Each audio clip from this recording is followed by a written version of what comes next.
House Mooton of Maidenpool is a noble house from the Riverlands. The seat of Maidenpool is one of the main ports and trade centres of the Bay of Crabs, and one of the largest settlements in the Riverlands. Their blazon is a red salmon on white, with a golden border. According to some sources, their house words are wisdom and strength. House Mooton is historically far wealthier than their liege lords, House Tully of Riverrun, and thus over the centuries have commanded much influence, with some semi-autonomy. The Mootons once ruled as petty kings, like many of the River Lords, during the age of the First Men. Their power waned when Monfred the Mighty, Storm King, defeated a Mooton king and brought Maidenpool under his dominion, long before the coming of the Andals. In later days, King Florian the Brave met his end when Andals took Maidenpool during the invasion of the Riverlands, being one of the first key locations to fall. Thereafter, the Mootons endured as lesser lords, their lands passing through many kings from different houses. At one stage they fell within the realms of King Benedict I Justman, and later King Torrance Teague, as dominion over the Riverlands shifted with the tides of war. In time, the region passed to the Storm Kings under Arlen III Durrandon, and then to House Hoare, King Harwin Hardhand and his descendants, as the Mootons' ancient sovereignty faded into distant memory. Their seat of Maidenpool is located in the eastern Riverlands and is one of the largest towns in Westeros. Under different circumstances, it could have one day grown into a city, but the unstable nature of the Riverlands hampered growth within, with it never reaching its true full potential. It's set along the southern shore of the Bay of Crabs, with the bay itself bringing much trade and good fishing. Its castle rises upon a hill above the town, which itself is enclosed by a sturdy pink stone wall. To the east lies rolling hills, thick with soldier pines, lending the surrounding lands a rugged aspect. Two roads run from Maidenpool to King's Landing. One, the quicker road, through Duskendale. The other slower path winds along the coastline. The town boasts a busy harbour, its quays alive with trade and traffic, and is well known for its famed bathhouse, Jonquil's Pool, whose waters draw visitors from afar. Among its establishments are the Stinking Goose Tavern and a number of inns, including one set near the Fool's Gate. Within the castle stands Jonquil's Tower, and the town itself takes its name from the legendary pool, where Florian the Fool is said to have first glimpsed Jonquil, bathing with her sisters in the Age of Heroes. Beyond the walls, fisherfolk ply their trade in the nearby waters, while others comb the shores for clams, living as they have for generations. These are foul times, and it's a foul choice the Queen has given me. The girl is a guest beneath my roof.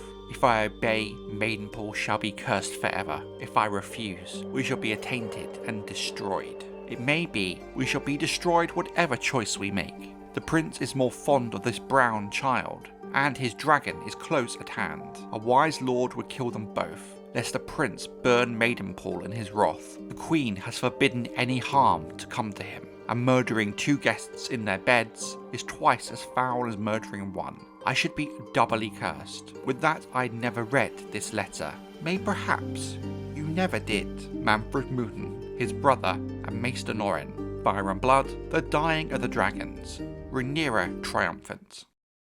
During Aegon's conquest, an unnamed Lord Mooton stood with the Darklings of Duskendale in defiance of Aegon the Conqueror in the weeks after he first landed on the shores of the Blackwater Rush. Both perished in battle against his dragons and the forces of Orys Baratheon. In the aftermath, Jon Mooton, brother to the fallen lord, submitted to Aegon's rule, being one of the first to do so during the conquest. He later proved his loyalty at the Field of Fire, cutting down those who sought to flee the Inferno. Despite the greater wealth of House Mooton, Aegon chose Edmund Tully as Lord Paramount of the Trident after the fall of Harrenhal, given that House Tully played such a key role in bringing the other River Lords to Aegon's banner against Harren the Black. House Mooton would be hard Targaryen loyalists, so much so, in the years of the Faith Militant Uprising, they were one of the houses who and backed the crown over the faith.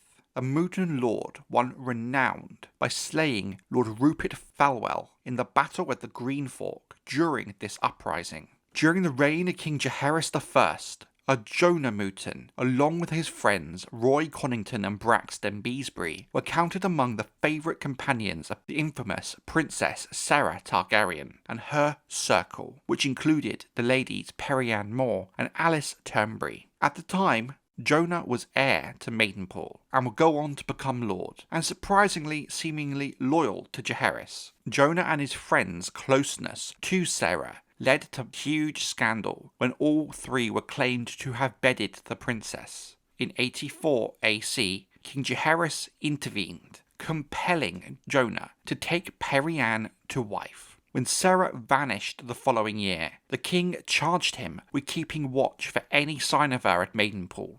At the onset of the Targaryen civil war, the Dance of the Dragons, in 129 AC, House Mooton declared for Queen Rhaenyra Targaryen and the Blacks. Their first actions during the war came when Wallace Mooton led the recapture of Rook's Rest in her name after it had fallen to the Greens, but he was later slain in a failed attempt to kill King Aegon II's dragon, Sunfire, whom was recovering from injuries sustained in the battle in the fields and forests near the castle. His brother, Lord Manfred Mooton, for a time gave shelter to Prince Daemon Targaryen and the Dragonseed Nettles, while they were hunting Prince Aemon One-Eye, whom was burning the Riverlands with his dragon Vhagar. They used Maidenpool as their base for the search. In the end, however, Manfred defied Rhaenyra's command to put the girl to death, and instead turned to Aegon and the Greens. In response, Rhaenyra declared the Mootons traitors and ordered them to be attainted. Her downfall soon after, following the storming of the Dragon Pit and fall of King's Landing, effectively made this proclamation meaningless.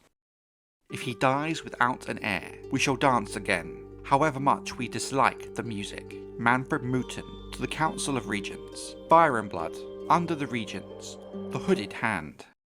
After the war's end and the coronation of King Aegon III, Manfred Mooton was named to the Council of 7 Regents, set to rule in the young king's stead during his minority. In 133 AC, he was struck down by the winter fever and became bedridden and seriously ill. Following the death of Sir Tyland Lannister, Manfred urged that the regents assemble to deliberate on the matter of governance, but Lord Unwin Peake acted without waiting, casting aside the king's appointments and naming himself as Hand. That very same year, after Lord Alan Velarion's attack upon a Braavosi ship in the Stepstones, Manfred was dispatched across the Narrow Sea to treat and make peace with the Sea Lord of Braavos and return a captured elephant. He travelled in considerable state, attended by a retinue of lords, singers, and some 70 knights, guards, and servants. Among them were Lord Follard, Lord Creasy, Sir Herman Rollingford, and Sir Dennis Hart. In Braavos, Manfred marvelled at the Titan and the arsenal, while his companions worked to smooth the way with gifts and quiet bribes. Through careful negotiation, he secured terms. In exchange for heavy compensation, the Sea Lord agreed to forgive Alan Velarion's attack. Braavos renounced its ties to Tyrosh and the pirate Brancalio Rhydun and ceded its claim to the Stepstones to the Iron Throne, though its hold on those islands had long been uncertain. Manfred would later take offence at Lord Peake's attempt to marry his daughter, Mirella, to King Aegon III after the death of Queen Jaehaera,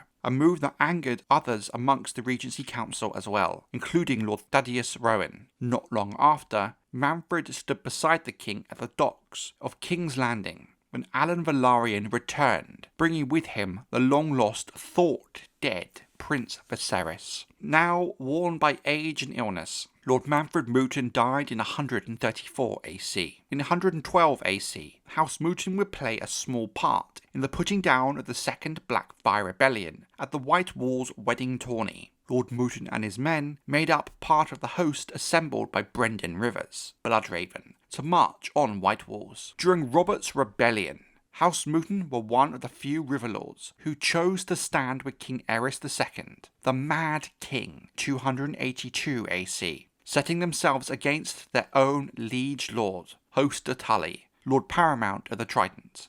However, given their long support of House Targaryen and the crown, it is not wholly surprising. During the course of the war, Sir Miles Mooton met his end at the Battle of the Bells, slain by Robert Baratheon. Miles was once the squire to Prince Rhaegar Targaryen and received his knighthood from Rhaegar himself. As one of the younger men at court, he had remained one of Rhaegar's closest companions after having been knighted. During the War of the Five Kings in 298 AC, the head of House Mooton is Lord William Mooton. He's described as being fleshy with pale skin, with soft looks. He is a cowardly and timid man. Lord Mooton pins his ermine cloak at his shoulder with a red gold brooch in the shape of a salmon. He's the brother of the famed Miles Mooton who was killed by Robert Baratheon during the rebellion. According to rumour, when Lord Mooton heard about the dangerous wolf pack led by a huge she-wolf around the God's Eye, he sent out his sons and his dogs to hunt her down. When they found her lair, they were attacked, and they just about managed to escape, losing most of their dogs in the process. While travelling back to King's Landing, Sir Jaime Lannister, Cleos Frey and Brienne of Tarth see that Maidenpool has been sacked, but Lord William still holds the castle. Lord Randyll Tarly later takes Maidenpool and locks Lord Mooton in a tower cell. King Tommen later signs a pardon for Lord Mooton and welcomes him back to the king's peace. Brienne learns that Lord William sat behind the walls while he sent men off to fight and watched as Maidenpool burned. Randyll Tarly's heir, Dickon, is betrothed to Lord William's daughter, Elinor Mooton. Amongst the hanged broken men on the way to the inn at the crossroad, Brienne sees some wearing the badge of House Mooton. Brienne and her companions see the corpses of the perpetrators of the raid on the salt pans hanged from the trees. Among the dead are several men with the salmon badge sewn on their breast, Mooton men-at-arms who had been broken during the War of the Five Kings.